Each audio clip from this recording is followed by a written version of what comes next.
안녕하세요. 완전합격 제과제빵 김창석입니다.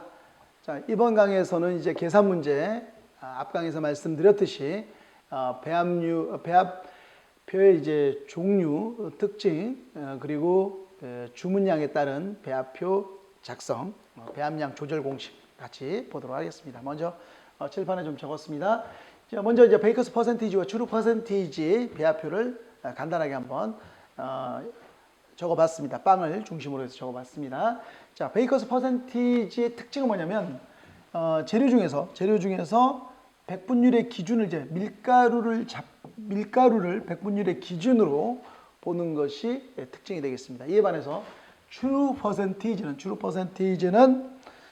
이 들어가는 재료의 들어가는 재료 있지 않습니까? 재료의 합이 있죠. 이 합을 100%로 보는 거예요. 들어가는 재료의 총량의 합을 백분율의 기준. 이게 총 재료의 합입니다. 총 재료의 합을 백분율의 기준으로 놓는 것이다. 그러면은 왜 베이커스 퍼센티지가 있고 추루 퍼센티지가 있느냐가 중요하죠. 우리 기능사 시험이라든지 기능장 시험에서는 베이커스 퍼센티지가 나옵니다. 추루 퍼센티지로 기능사 시험에 나오는 게 딱 하나 있습니다. 그게 뭐가 있냐면 엔젤 푸드 케이크. 아주 옛날에는 파운드 케이크를 추루 퍼센티지로 시험을 낸 적이 있습니다만 최근까지 나오는 유일한 추루 퍼센티지 배합표는 엔젤 푸드 케이크 편에서 설명드리도록 하고요. 자, 그러면 이제 요게 이제 어떤 이유에서 이렇게 레시피가 만들어졌는지를 좀 설명을 드리도록 하겠습니다. 자, 베이커스 퍼센티지의 장점은 이게 소규모 제과점에서 이제 많이 사용을 하고 개발실, 실험실, 그리고 이제 교육기관에서 많이 써요. 그게 이제 특징이에요. 그게 특징. 왜 그러냐면 이 배합표를 이렇게 보면서 맛을 연상하기가 쉬워요. 그러니까 밀가루 기준 소금을 2% 집어넣었을 때의 그 염도 느끼는 염도가 어떠한가? 이건 이제 수치상의 소금의 양이고 인간이 이제 몸으로 느끼는 그 염도입니다. 염도가 짜게 느껴지냐, 좀 덜 짜게 느껴지냐, 이 부분을 연상하기가 좋아요. 이 베이커스 퍼센티지의 장점이 바로 이겁니다. 근데 그러면 이제 교육기관이라든지 그 다음에 이제 실험실 그리고 개발실에서 이제 이 베이커스 퍼센티지를 쓰는 것은 이해가 되죠. 그런데 소규모 제과점에서는 왜 베이커스 퍼센티지를 쓰느냐? 우리 이제 소규모 제과점의 가장 제1 주적이 누굽니까? 대량 생산 라인이에요. 대량 생산 라인은 고객을 매스라는 것은 덩어리죠. 이 덩어리로 보고 이 덩어리의 소비자들이 공통으로 좋아할 수 있는 그 트렌드를 만드는 게 전략이라면 우리 소규모 제과점은 개인의 개성에 이제 개인을 영어로 이제 인디비주얼이라고 하고 개성을 또 인디비주얼이라고 하지 않습니까? 그러니까 개인의 개성을 존중하고 그 개인을 덩어리에서 쪼개서 각각의 좋아하는 취향을 살려주는 이런 전략을 세워야 돼요. 이 전략을 세우기에 가장 적합한 레시피가 바로 베이커스 퍼센티지. 이 베이커스 퍼센티지는 바로 그 부분입니다. 이 배합표의 장점은 바로 소규모 제과점에서 소비자들을 개개인을 상대하면서 소규모 집단의 소규모의 사람들이 좋아하는 그 맛을 찾아내고 그것을 맞춰줄 수 있는 이게 우리의 장점이자 우리의 장점을 레시피화한 게 베이커스 퍼센티지다. 자, 이에 반해서 이제 추루 퍼센티지는 대량 생산 라인에서 쓰는 거예요. 대량 생산 라인은 소비자를 어떻게 본다고 그랬습니까? 덩어리로 보는 거예요. 덩어리, 매스. 그래서 대중매체를 뭐라고 부릅니까? 매스미디어라고 하지 않습니까? 매스미디어는 뭡니까? 하나의 프로그램을 다 좋아하게 만들어야지 시청률이 나오는 거 아닙니까? 자, 이에 반해서 우리 유튜브는 뭡니까?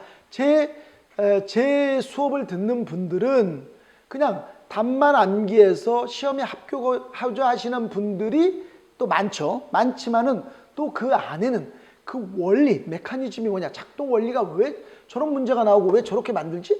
라는 생각에 넓디 넓은 정보의 바다에서 유튜브라고 하는 그곳에서 저를 찾아 제 영상을 지금 보고 계시지 않습니까? 저는 그런 분들 많진 않지만 저는 분명히 그런 분들이 제가 제빵을 이끌어 갈 거라 생각하고 그분들을 위한 영상을 찍고 있고요. 지금 그에 반해서 대량 미디어는 뭡니까? 덩어리로 보는 거예요. 고객을 덩어리로 보는 거예요. 그래서 그 덩어리로 보기 때문에 가장 중요한 게 뭐냐면 많은 양을 생산하는 데 있어서 이 제로 로스가 커요. 제로 로스가 0.001만 대도 뭐 20만 개, 30만 개를 만드는 업체이기 때문에 이 0.001이라 할지라도 그 로스는 어마어마하게 나는 거예요. 편차가. 그러면 주문량에 정확하게 들어가는 재료들을 산출하고 그리고 제품을 만들다가 로스가 발생이 되면 어디서 로스가 발생이 됐는지 정확하게 파악할 수 있는 레시피가 바로 트루 퍼센티지. 이 퍼센티지야말로 대량 생산해서 쓰는 레시피고 이 레시피를 가지고 생산 관리하고 제품을 만들어요. 그러면 정확하게 들어가는 주문에 들어온 양의 정확한 재료량을 산출해서 정확하게 생산할 수 있다. 이겁니다. 그래서 이 차이점을 이해하시기 바라고요. 제가 이제 개발실에서 이제 파견 근무했을 때 개발실에서는 이걸로 이제 짜서 이제 개발을 해요. 개발을 하다가 그 다음에 이제 이렇게 트루 퍼센티지로 변환해서 생산관리팀에다가 보내줘요. 그러면 생산관리팀에서 요거에 맞춰서 이제 주문량을 받고 거기에 맞춰서 생산을 하는 시스템을 하는 걸 제가 봤기 때문에 이런 말씀을 드리는 겁니다. 그래서 제 책에서는 이런 내용을 좀 적어놨어요. 자, 그 다음에 이제 두 번째는 시험 문제에서는 트루 퍼센티지는 안 나와요. 트루 퍼센티지는 아까 엔젤 푸드 케이크에서만 나온다고 말씀을 드렸죠. 그러니까 시험 문제 푸는 데는 이건 필요 없고 예를 들어 이제 내가 요걸 가지고 주문량을 생산하는 걸 나와요. 그러면 이 방법으로 계산하면 반드시 로스 나옵니다. 로스. 반드시 나와요. 근데 소규모 제과점에서의 로스라고 하는 것은 그렇게 크지 않기 때문에 그냥 감안해서 하는 거예요. 네, 약간의 로스는 그냥 감안해요. 다른 데다 넣으면 되는 거예요. 다른 반죽 만들 때 슬쩍 넣는다든지 하면 되거든요. 다른 반죽이라는 게 뭐냐면 같은 류의 반죽에 다음에 냉장고에 넣었다가 다음에 넣으면 되거든요. 이렇게 이제 처리할 수 있기 때문에 그렇게 큰 문제가 되지 않아요. 그렇기 때문에 여기에서는 예를 들어 이제 소보루빵 우리 좀 이따 하겠지만 소보루빵 뭐 소보루빵 뭐 100개 들어왔다. 100개. 그러면 이제 100개에다가 100개가 들어왔고 100개. 한 개당 그람 수가 40g이다. 40g. 그러면 이제 총 반죽량이 완제품 중량이 이게 완제품 중량이죠. 완제품 중량이 얼마 나옵니까? 4,000g이죠. 4,000g. 그럼 완제품 중량이 4,000g은 완제품 중량은 총 반죽 중량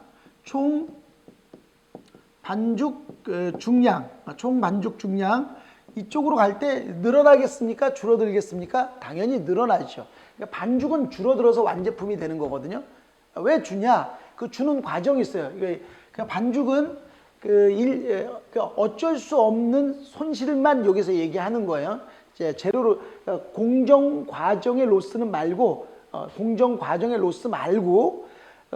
그 공정을 진행하는 과정에서 어쩔 수 없이 발생하는 로스입니다.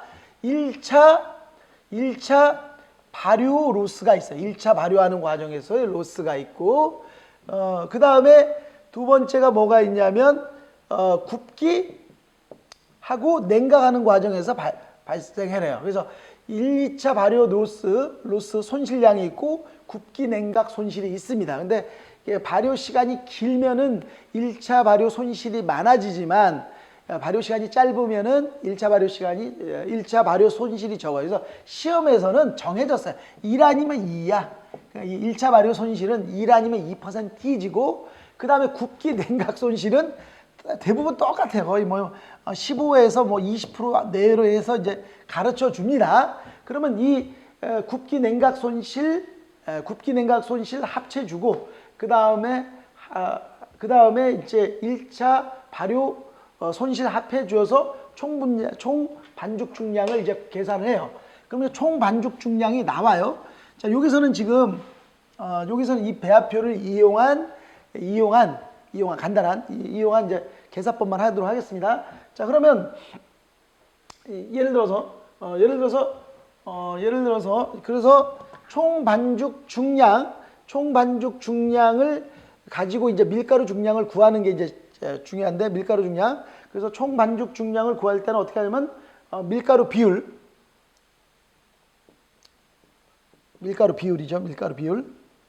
밀가루 비율분의 총 반죽의 비율 곱하기 밀가루 중량이에요. 밀가루 중량. 자, 이 부분인데 이 레시피에서 보면 요 부분이에요. 요 부분에서 총 반죽량을 구하는 거예요. 총 반죽량. 그래서 총 반죽량을 구하는데 여기서 요 문제죠. 총 반죽량을 어떻게 구하냐라는 부분인데, 뭐 이거 도해서 구할 수 있겠죠. 이거 도해서 구할 수 있는데, 예를 들어 이게 다 없다라고 보는 거예요. 이게 다 없다. 총 반죽 중량을 구하는데 어떻게 구해? 총 반죽 중량은 밀가루에 좀 요소가 있어야 되고, 밀가루의 비율, 그 다음에 밀가루의 중량, 그 다음에 밀가루의 비율은 안 가르쳐줘도 무조건 100이에요. 왜냐면 베이커스 퍼센테이지이기 때문에 그냥 요게 없다 할지라도 무조건 100을 놓는 거예요. 100하고 그 다음에 여기 중량 비율은 이거의 합이죠. 이거의 합 이렇게 해서 총 반죽 중량은 밀가루의 비율 분의 총 반죽의 비율 곱하기 밀가루의 중량, 이렇게 해서 그 필요한 그 밀가루 총 반죽 중량을 구하고, 이 총 반죽 중량을 바탕으로 해서 또 밀가루의 비율을 구한다. 밀가루의 무게를 구한다. 그래서 밀가루의 무게는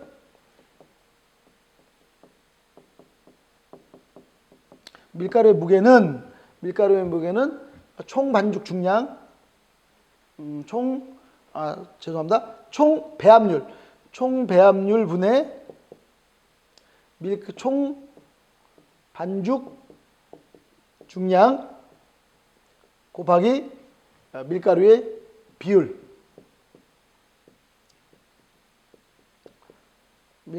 그래서 그 시험 문제에서 아까 이렇게 해서 이제 쭉 구하는 문제가 나온 경우도 있죠. 이렇게 그러니까 완제품의 개수와 한 개당 g을 가르쳐주고, 그 다음에 굽기 냉각 손실 가르쳐주고, 발효 손실 가르쳐주고, 그리고 난 뒤에 총 반죽 중량 구하고, 밀가루 무게 구하고, 이런 문제도 나오고요. 이건 좀 어렵죠. 이런 문제도 나오고, 또 그런 문제 말고 그냥 레시피 가르쳐주고 총 반죽 중량을 구하는 거예요. 총 반죽 중량을 구하는 문제, 이런 문제도 시험에 나왔었습니다. 그래서 뭐 그러면 이제 당연히 요런 중간을 그러면 이제 요거 이제 비워놔야 되죠. 이제 비워놓고, 여기 다 비워놓고 요거 하나만 가르쳐 주는 거죠. 힌트로 요거 하나 가르쳐 주고, 밀가루의 g을 가르쳐 주고, 그 다음에 총 반죽 중량의 비율도 안 가르쳐 주고, 그 다음에 총 반죽 중량을 물어보는 거예요. 그랬을 때에 푸는 공식을 말씀을 드린 거예요. 그러니까 그리고 이제 또 반대로 이제 총 반죽량의 비율은 안 가르쳐 주고 중량만 가르쳐 줘요. 중량만 가르쳐 주고 비율 없애고 무게 없애요. 이렇게 해놓고 물어보는 문제. 그러면 이때 이걸 가르쳐 주지 않는다 할지라도 이 밀가루 물이 65, 2 이런 걸 보고 이건 100이라고 무조건 유추해내는 겁니다. 유추해내고 그 다음에 이렇게 다 합쳐서 총 배합률을 구하는 걸 구한 다음에 그 다음에 총 반죽량과 총 반죽량은 앞에서 구했으니까 총 반죽량과 밀가루의 비율을 곱해서 밀가루의 무게를 구하는 문제. 이 문제가 뭐 자주 나오는 건 아니고 가끔 나왔었습니다. 그래서 이렇게 말씀을 드렸고요. 그 다음에 이제 반죽 온도 계산 문제 다음 편에서 또 말씀드리도록 하겠습니다. 자, 수고하셨습니다.